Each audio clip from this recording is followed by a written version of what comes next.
4,5 milliards de dollars. Essayez d'imaginer ce montant. Il faudrait plus de 12 ans pour le dépenser, à raison d'1 million par jour. Pour un homme, ce n'était pas seulement de l'argent, c'était l'outil qu'il allait utiliser pour s'acheter un monde. Mais comment un homme a-t-il réussi à monter une escroquerie d'une telle ampleur en fraudant les gouvernements et les banques du monde entier? Cet homme s'appelle Joe Low et son histoire commence par une ingénieuse tromperie qui est devenue le fondement de tout son empire. Il est né dans une famille malaisienne aisée, mais il a vite compris que la richesse de sa famille n'était rien comparé au pouvoir réel. Dès le départ, il a dissimulé l'étendue réelle du capital de sa famille dans un brouillard, cultivant l'image d'un homme qui n'agissait pas en son nom propre, mais pour le compte d'investisseurs puissants et anonymes du Moyen-Orient. Il a créé une légende autour de sa personne qui représentait un capital bien plus précieux que les actifs réels de sa famille. Ce mythe est devenu son arme principale qu'il a ensuite convertie en milliards. Pour lui, l'éducation est devenue un outil pour construire un réseau. L'école d'élite Harrow à Londres lui a permis de se lier d'amitié avec le beau-fils du futur Premier ministre de Malaisie. L'école de commerce Wharton aux États-Unis lui a permis de nouer des liens avec des familles influentes de Jordanie et du Koweït. Il devient un pont indispensable entre trois mondes. L'élite politique de son pays, les capitaux illimités du Moyen-Orient et la légitimité financière de l'Occident. Il a ingénieusement compris que toutes ces forces avaient besoin les unes des autres et qu'il était le seul à pouvoir les relier. Fasciné par la puissance des fonds souverains gouvernementaux, M. Low a proposé de renverser le modèle. Au lieu d'investir l'épargne du pays, son fonds emprunterait des milliards sur les marchés mondiaux avec des garanties gouvernementales. Le détournement s'est produit au moment même où les fonds ont été levés. Le fonds n'avait pas besoin de réussir, tout ce dont il avait besoin, c'était de pouvoir emprunter des sommes énormes. Il s'agissait d'un système pyramidal d'endettement parfaitement conçu pour le pillage. En 2009, cette machine a été lancée sous le nom de Malaysia Development Berhad, ou MDB. La première opération visait à montrer comment elle fonctionnerait. Le fonds a investi 1 milliard de dollars dans une coentreprise avec la compagnie pétrolière privée saoudienne PetroSaudi International. Sur le papier, tout semblait parfait. Mais presque aussitôt que l'argent a été transféré, plus de 700 millions de dollars de ce milliard ont été secrètement détournés vers le compte d'une société écran appelée Goodstar Ltd, enregistrée aux Seychelles. Cette entreprise était détenue par un seul homme, Joe Low. Il semblerait que le mystère soit résolu, mais ce n'est que la partie émergée de l'iceberg. Car la vraie question n'est pas de savoir où est allé l'argent, il s'agit de savoir comment la transaction a été approuvée en premier lieu. Il s'est avéré par la suite que tous les accords ont été conclus non pas dans des salles de réunion, mais à bord d'un yacht de luxe au large de Monaco, en présence d'un prince saoudien et du premier ministre malaisien Najib Razak en personne. Alors, qui était vraiment Joe Low s'il pouvait dicter sa volonté à des personnes aussi puissantes? La réponse vous surprendra peut-être, comme elle m'a surpris lorsque je faisais des recherches sur ce sujet. Mais Joe Low n'était personne, il était un miroir reflétant les ambitions des personnes les plus puissantes. Le secret de son pouvoir sur le Premier ministre et le prince saoudien ne réside pas dans sa personnalité, mais dans la structure qu'il a contribué à créer. Le fonds unique de la BMD a été conçu avec une faille fatale qui était en fait sa principale caractéristique. Toute la responsabilité juridique était concentrée entre les mains d'un seul homme, le Premier ministre Najib Razak, qui était seul habilité à approuver toutes les transactions. Et tout le contrôle opérationnel était confié à un conseiller officieux dont les actions n'étaient pas soumises à un contrôle formel et cette personne était Joe Low. Il s'agissait d'un système délibérément conçu pour empêcher tout contrôle. Le Premier ministre était le visage et le bouclier juridique, tandis que Low était le cerveau et les mains qui agissaient dans l'ombre. Ils n'étaient pas des partenaires au sens habituel du terme. Ils étaient les deux têtes d'un même dragon destiné à piller le trésor public. Le premier vol l'avait prouvé. Mais ce n'était que le début. Le succès du premier casse n'a fait qu'aiguiser leur appétit. 700 millions de dollars, c'est bien, mais il leur faut des milliards pour jouer le jeu. Pour réunir une telle somme sur les marchés internationaux, ils ont besoin d'une chose qu'ils n'ont pas, une réputation irréprochable. Ils avaient besoin d'une marque en laquelle le monde entier avait confiance. Ils avaient besoin d'un géant de Wall Street qui apposerait son nom sur leurs projets douteux et qui, en fait, leur vendrait leur légitimité. Leur choix s'est porté sur l'une des banques les plus puissantes du monde, Goldman Sachs. Mais comment convaincre un tel géant de coopérer? Comment un fonds inconnu de Malaisie géré dans l'ombre pouvait-il passer le contrôle de sécurité d'un pilier de Wall Street? En 2012, la réponse a été trouvée. Goldman Sachs a aidé une banque multilatérale de développement à lever 3,5 milliards de dollars en émettant 2 séries d'obligations. Le nom en or de la banque a ouvert la porte aux capitaux mondiaux et dès que ces portes se sont ouvertes, les escrocs ont frappé un deuxième coup encore plus sophistiqué. Cette fois, le stratagème était plus complexe. Environ 1,4 milliard de dollars du montant collecté ont été volés et transférés sur un compte suisse. L'argent est allé à une société écran des îles Vierges britanniques appelée Abbar Investments PJS Ltd. Ce nom était presque identique à celui de la véritable filiale du fonds souverain d'Abu Dhabi, créant ainsi une confusion délibérée dans l'esprit des banques et des régulateurs. Il ne s'agissait plus d'un simple vol, mais d'une fraude financière utilisant un sosie d'entreprise. Ils ont réussi à tromper le monde entier en utilisant la marque Goldman Sachs comme couverture. Mais cela a donné lieu à un nouveau mystère, encore plus inquiétant. La banque a reçu une fabuleuse commission pour ses services, près de 600 millions de dollars. Une somme qui, selon certaines estimations, était 200 fois supérieure au montant habituel. Les meilleurs cerveaux de Wall Street étaient-ils si aveugles qu'ils n'ont pas su déceler les signes évidents de la fraude? Ou bien ces honoraires exorbitants n'étaient-ils pas seulement une commission, mais le prix du silence et de la complicité dans l'escroquerie du siècle? La question concernant Goldman Sachs n'est pas une question d'aveuglement, mais de cynisme. La réponse ne se trouve pas dans les rapports officiels de la banque, mais dans la culture de recherche du profit incarnée par ses principaux employés. Du côté de la banque, 2 hommes étaient au centre du système. Tim Leissner, responsable de Goldman pour l'Asie du Sud-Est, et Roger Ng, responsable de la division malaisienne. La banque tentera plus tard de les présenter comme des employés sans scrupules, les seuls coupables, mais ce n'était qu'une tentative de sauver sa réputation. Leissner lui-même admet que leurs actions étaient tout à fait conformes à la culture de Goldman Sachs. Ils n'ont pas été trompés, ils étaient des partenaires. Les banquiers ont rencontré personnellement Jolo et Najib Razak, sachant à qui ils avaient affaire. La commission astronomique de 600 millions de dollars n'était pas seulement un paiement pour le risque. C'était le paiement d'une complicité active, de la vente de l'actif le plus précieux de la banque, son nom qui a légitimé l'une des plus grandes escroqueries du siècle. Goldman Sachs est devenu un entonnoir sanglant par lequel les fraudeurs ont siphonné des milliards. Fort d'un allié aussi puissant, Jolo et ses mécènes ont franchi la dernière étape, la plus audacieuse. En 2013, Goldman Sachs a organisé une 3e émission d'obligations d'une valeur de 3 milliards de dollars pour une MDB. L'opération a fonctionné comme une horloge. Sur ces fonds, plus d'1,26 milliard de dollars ont été retirés sur un compte bancaire à Singapour. Ce compte appartenait à une autre société écran, Tanor Finance Corporation. La machine à détourner les fonds tourne à plein régime. Mais cet argent était destiné à un dernier usage, le plus important. L'année 213 a été une année charnière pour la Malaisie. Pour la première fois depuis des décennies, la coalition au pouvoir depuis 61 ans a été confrontée à la menace réelle d'une défaite lors d'élections générales. Pour le Premier ministre Najib Razak et son conseiller de l'ombre Jolo, c'était l'heure de vérité. Une défaite signifiait plus qu'une perte de pouvoir.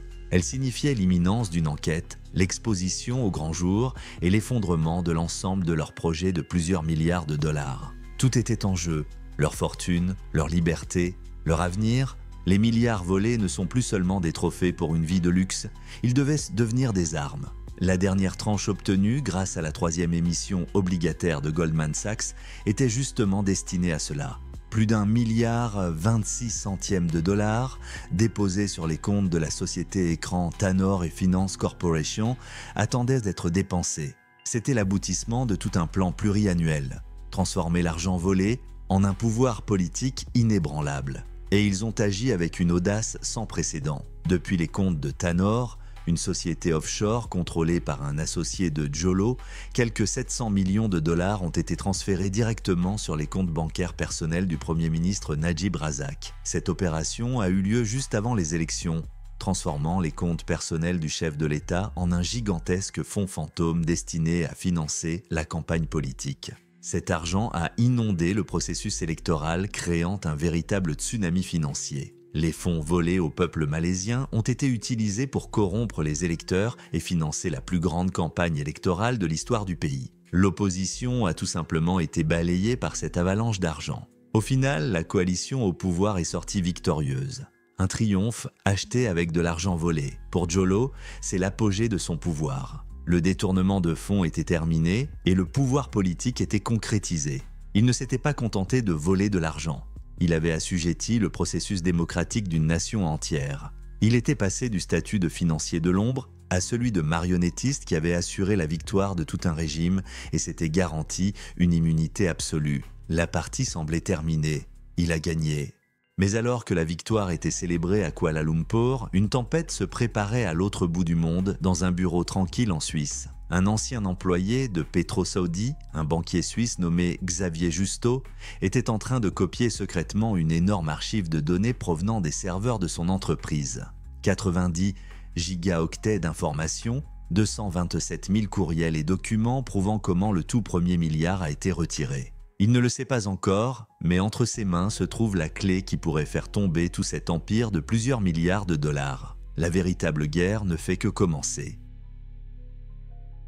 L'empire de Jolo, apparemment indestructible après son triomphe électoral, avait une faille. Il reposait sur le secret et à l'ère numérique, aucun secret ne peut être gardé éternellement. Le talon d'Achille de ce colosse était un homme, le banquier suisse Xavier Justo, ancien employé de la société saoudienne PetroSaudi. Frustré par ses anciens employeurs, il a décidé de se venger. Avant de partir, il a copié une archive interne des serveurs de l'entreprise. C'était une bombe numérique. 90 gigaoctets de données, dont 227 000 courriels et documents. Ces dossiers constituaient des preuves irréfutables de la manière dont le tout premier milliard de dollars du fonds unique de la MDB a été volé. Ils contenaient toute la chronologie des négociations sur le yacht à Monaco, les schémas de transfert d'argent et les détails de la création de la société écran Goodstar Ltd. Justo n'avait peut-être pas pleinement conscience de l'ampleur des informations qu'il possédait, mais il savait qu'elles avaient suffisamment de valeur pour essayer de les vendre.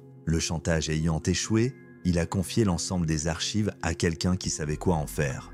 Il s'agit de Claire Rucastle Brown, journaliste britannique et fondatrice du blog indépendant Sarawak Report. Depuis des années, elle enquête sur la corruption en Malaisie, mais elle n'avait jamais été confrontée à une telle situation. Lorsqu'elle s'est rendue compte qu'elle ne pourrait pas traiter seule un sujet de cette ampleur, elle a pris une décision stratégique et a partagé l'information avec le Wall Street Journal, en particulier avec Tom Wright et Bradley Hope. Aujourd'hui, l'un des journaux les plus influents au monde est sur l'affaire. En l'an 2015, il y eut un coup de tonnerre. Le Wall Street Journal publie un article qui fait exploser l'espace de l'information. Sur la base de la fuite Justo et de leurs propres sources, les journalistes rapportent une nouvelle stupéfiante. Près de 700 millions de dollars provenant des comptes de sociétés associées à une MDB ont été transférés directement sur les comptes bancaires personnels de l'actuel Premier ministre de Malaisie, Najib Razak. Il ne s'agissait plus seulement d'une histoire de fraude financière sophistiquée. Il s'agissait d'une histoire de corruption au plus haut niveau, documents à l'appui. La réponse du régime de Najib Razak a été désespérée, rapide et impitoyable. La semaine des longs couteaux a commencé dans le pays. Le premier à être limogé a été le procureur général Abdul Ghani Patail, qui semblait diriger sa propre équipe d'enquête sur l'affaire OneMDB et était prêt à inculper le Premier ministre. Sa révocation revenait à décapiter l'enquête officielle. Il s'en est suivi une purge politique. Le vice-premier ministre et d'autres ministres qui ont osé remettre en cause publiquement la version des faits du Premier ministre ou poser des questions gênantes sur l'argent contenu dans ses comptes ont été immédiatement démis de leurs fonctions. Dans le même temps, les autorités ont lancé une campagne de répression de la dissidence dans le pays.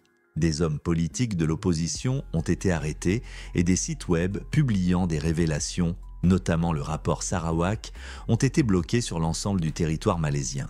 Pendant un certain temps, il a semblé que cette tactique de suppression totale avait fonctionné. L'enquête interne a été interrompue, les critiques ont été réduites au silence et le champ d'information a été nettoyé. Najib Razak et Jolo, utilisant toute la puissance de la machine d'État, ont réussi à gagner la bataille au niveau national. Mais ils n'ont pas réalisé que la guerre avait déjà dépassé les frontières. Les informations sur l'escroquerie mondiale, documents à l'appui, avaient traversé les océans et atteint les bureaux de personnes que l'on ne pouvait ni écarter ni intimider. De l'autre côté du monde, à Washington, le ministère de la Justice des États-Unis a lancé sa propre enquête dans le cadre de son initiative de recouvrement des avoirs de la kleptocratie. Pour les procureurs américains et les agents du FBI, il ne s'agit pas de politique mais de mathématiques pures de blanchiment d'argent. Ils ont commencé à retracer méthodiquement le parcours des milliards volés dans le système financier mondial. Le cas d'une MDB a été officiellement qualifié de plus grande affaire de kleptocratie à ce jour.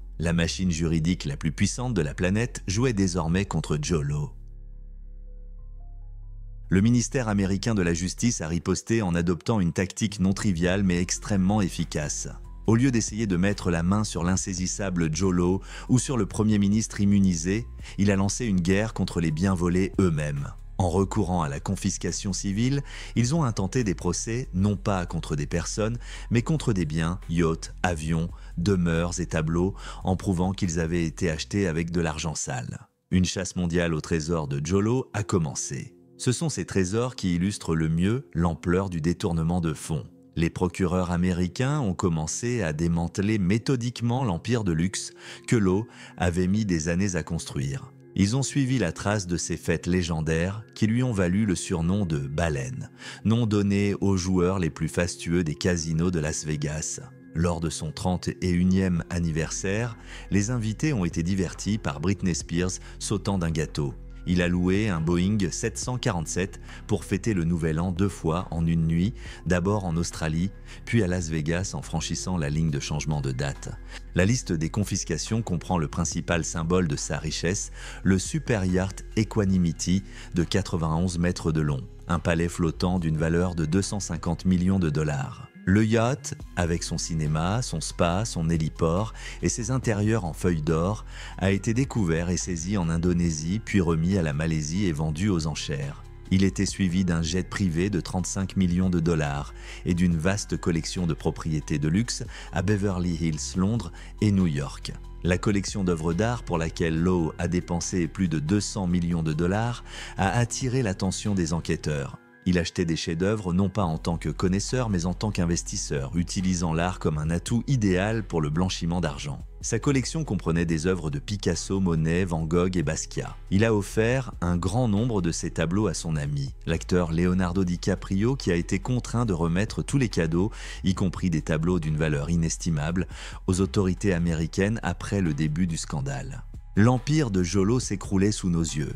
Chaque gros titre sur la confiscation d'un nouveau yacht, d'un nouveau manoir ou d'un nouveau tableau était un nouveau clou dans le cercueil du régime de Najib Razak. La nouvelle du luxe incroyable dans lequel les escrocs baignaient au milieu des difficultés économiques du pays a mis en colère le peuple malaisien. Le mécontentement de l'opinion publique, alimenté par les révélations, s'est accru de jour en jour. La coalition au pouvoir, qui semblait indestructible, perd rapidement des soutiens. Les élections générales de l'année 2018 approchent.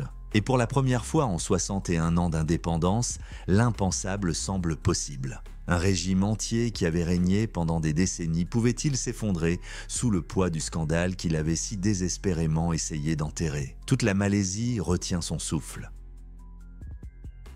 Le mois de mai de l'année 2018 est entré dans l'histoire de la Malaisie. L'impossible s'est produit. La coalition au pouvoir, qui avait tenu le pouvoir d'une main de fer pendant 61 ans depuis l'indépendance, a subi une défaite écrasante lors des élections générales. Le scandale de la MDB, que Najib Razak a désespérément tenté d'enterrer, a été la principale raison de sa chute politique. Le peuple malaisien, fatigué de la corruption et des mensonges, a rendu son verdict. Un nouveau gouvernement dirigé par Mahathir Mohamad, vétéran de la politique malaisienne, est arrivé au pouvoir. L'un de ses premiers décrets a été de rouvrir immédiatement l'enquête sur l'affaire 1MDB. Le cercle glacé qui entravait la justice a été brisé. Pour Najib Razak et son entourage, cela signifiait la fin de tout. L'heure des comptes a sonné, la police a perquisitionné les résidences de l'ancien Premier ministre et ce qu'elle a trouvé a stupéfié même les enquêteurs les plus expérimentés. Les résultats des perquisitions sont un symbole clair de l'avidité qui règne au sommet de la hiérarchie. Des espèces, plus de 500 sacs à main de marque dont les modèles Birkin les plus rares, 12 000 bijoux et des centaines de montres de luxe ont été saisis. La valeur totale des biens saisis a été estimée à 270 millions de dollars, soit la plus importante saisie d'actifs de l'histoire de la Malaisie. Le pays a assisté en direct à l'enlèvement des trésors achetés avec l'argent qui lui a été volé dans les palais de ses anciens dirigeants. Peu après, Najib Razak a été arrêté et jugé. En juillet 2000, il a été reconnu coupable de 7 chefs d'accusation, dont l'abus de pouvoir et le blanchiment d'argent. Il est condamné à 12 ans de prison, un cas sans précédent dans l'histoire du pays. L'ancien Premier ministre, qui semblait tout-puissant, est emprisonné. Son épouse, Rosma Mansor, a également été condamnée à 10 ans de prison pour corruption. La justice, bien que tardive, a été rendue.